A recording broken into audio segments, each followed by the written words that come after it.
Manoj Yadav BJP की तरफ से हमारे साथ बने।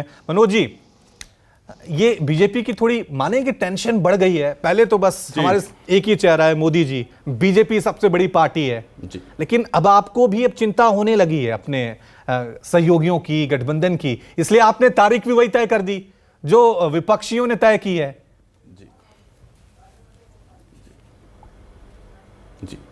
जी बीच में थोड़ा इंटरप्ट मत कीजिएगा। मैं विपक्षी एकता पर, अभी आपकी यूनिट आई उससे पहले ही कुछ लिखा। जिस तरह से राजीव रंजन जी ने कहा, न सुर है न ताल है, अपनी अपनी ढपली अपना अपना राग है, क्योंकि साख का सवाल है। चारा घोटाले सजा याफ्ता लालू प्रसाद जिसकी करते हैं अध्यक्षता, दूसरी तरफ पलटू चाचा तो लाजवाब है। वहीं राहुल गांधी सजा याफ्ता, रीलॉन्च की घटनाएं लगातार लाजवाब है। कभी झोपड़ी में जाना, भट्टा परसोल जाना, खाट सभा करना, धान रोपण की नोटंकी बेमिसाल है इनकी, फिर भी ये नाकाम है। चाणक्य शरद पवार अपने भतीजे अजीत पवार से बेहाल है, परेशान है। वहीं केजरीवाल छोड़ने को बेकरार है। कांग्रेस को छोटे भाई भी मानने को नहीं तैयार है। ममता दीदी, अखिलेश यादव, केसीआर का हाल बेहाल है। तो विपक्षी एकता पर सवाल ही सवाल है। जनता, वहीं दूसरी तरफ नरेंद्र मोदी जी जो हिंद के लाल है, उनका व्यक्तित्व बेमिसाल है। जनता उनके नेतृत्व में तीसरी बार हैट्रिक लगाने के लिए बेकरार है। तो देखिए, जिस तरह से विपक्षी एकता की मैंने बातें बताई, वो यही हाल है। आपने देखा किस तरह से नीतीश कुमार जी कन्वेनर बनने गए और लालू प्रसाद जी ने बाजी मार ली। नीतीश कुमार जी उनसे खफा हो गए। अभी बोल रहे हैं कि आप जिस तरह से कांग्रेस पार्टी ने निमंत्रण दिया है, आम आदमी पार्टी उनके साथ जाने को तैयार नहीं है, छोटा भाई मानने को तैयार नहीं है, टीएमसी वहां पर अपनी सीटें छोड़ने को तैयार नहीं है। तो ये टीवी डिबेट के लिए ठीक है ये गठबंधन। जिस तरह 2019 में ममता दीदी ने किया था, इसी तरह टीवी डिबेट के लिए ठीक है, टीआरपी के लिए ठीक है, यूएसपी के लिए ठीक है, लेकिन धरातल पर जीरो है।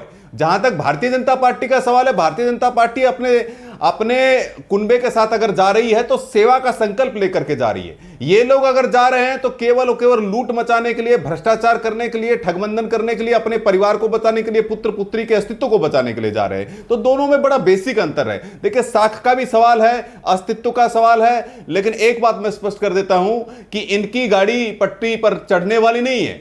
जो जिस इंजन बदल लेने से, कभी इंजन ये लगाने से, ये लगा लेने से वहां की सिस्टम नहीं बदल जाएगा, क्योंकि डब्बे तो सारे वही हैं, सारे डब्बे वही हैं, इंजन भी वही पुराने हैं। तो पंक्चर जिनकी गाड़ी हो चुकी है, वो कितना ही प्रयास कर ले, उनकी पटरी पर चढ़ने वाली नहीं है। जनता जनार्दन जान चुकी है कि देश को लूटने वाले कौन है, पुत्र मोह में कौन रहता है, पुत्री मोह में कौन रहता है, कौन बड़े बड़े चाणक्य बन रहे थे। देखो, महाराष्ट्र में चाणक्य बन रहे थे, अपनी ही पार्टी को नहीं बचा पा रहे हैं। तो ऐसा है कि जिस तरह की चीजें चल रही हैं विपक्षी एकता की, अच्छा है, मैं इनको शुभकामनाएं देता हूं। ये धरातल पर उतरने वाली नहीं है, क्योंकि एक दूसरे के अस्तित्व की, एक दूसरे को ना ये सीट देने को तैयार है, ना जमीन पर जाने को तैयार है। लेकिन ये इनका निजी मामला है। मैं इतना कहता हूं, माननीय नरेंद्र मोदी जी ने जो देश के विकास के लिए, जनता जनार्दन के लिए जो लाभार्थी योजनाएं चलाई हैं, निश्चित रूप से जनता जनार्दन भारतीय जनता पार्टी को, माननीय नरेंद्र मोदी जी को तीसरी बार प्रधानमंत्री के रूप में चुनेगी और भारतीय जनता पार्टी हैट्रिक लगाने वाली है। ठीक है, आपने सिस्टम की बात की, लेकिन एक सिस्टम देखिए, विपक्षी जो हैं वो लेटर लिख रहे हैं, निमंत्रण दे रहे हैं कि आइए हमारे साथ जुड़िए, और बीजेपी ने कौन सा सिस्टम निकाल लिया है? पार्टी की दो फाड़ी कर दीजिए। महाराष्ट्र में आपने दो पार्टियों के दो टुकड़े कर दिए, उधर एनसीपी के दो टुकड़े कर लीजिए। तो टुकड़े कर अपने साथ जोड़ने की क्या यही सिस्टम अब बीजेपी बनाने जा रही है? आपको जवाब लेना पड़ेगा।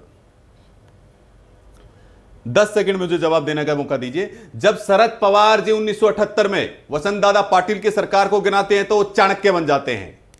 जब उनके भाई भतीजे निकल जाते हैं तो वो बेचारे बन जाते हैं। जब नीतीश कुमार जी, पलटू चाचा भाजपा छोड़ के आते हैं तो सेकुलरिज्म की जीत हो जाती है।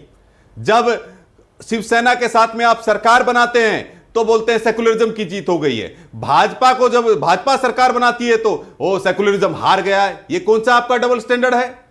कौन सा डबल स्टैंडर्ड है? इनका भतीजा इनको छोड़ के गया, इनका भांजा इनको छोड़ के गया, छगन भुजबल जी इनके पुराने नेता जो उनको गॉडफादर मानते थे वो छोड़ के गए। ये धोखा दे तो चाणक्य का मास्टर स्ट्रोक है।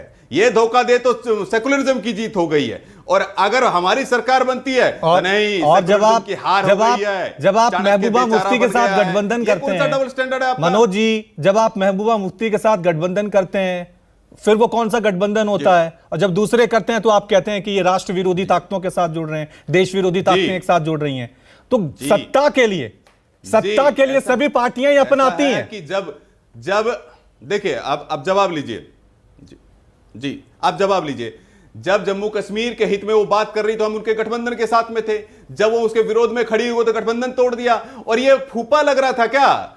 ये जो फूफा लग रहा था इनका, ये जो आपके शिवसेना जो जिसको कम्युनल बोलते थे, सांप्रदायिक बोलते थे, ये इनके फूफा जी लग रहे थे क्या? तो इनके साथ गठबंधन कर लिया तो ये लोग चाणक्य बन गए, इनका मास्टर स्ट्रोक हो गया है, भाजपा की पराजय हो गई है। आप बड़ी बड़ी खबरें चलाते हैं, बड़े बड़े इस तरह के राजनीतिक विश्लेषक आपकी इस तरह की बातें बोलते हैं। जब भाजपा के साथ में सरकार बनाते हैं वो लोग खुद छोड़ करके आते हैं, कम्युनलिज्म की जीत हो गई है, सेकुलरिज्म हार गया है, छाती पीटने ले जाते। ये दोहरा चरित्र नहीं चलेगा इस देश के अंदर, ये दोहरा चरित्र नहीं चलेगा। ठीक है।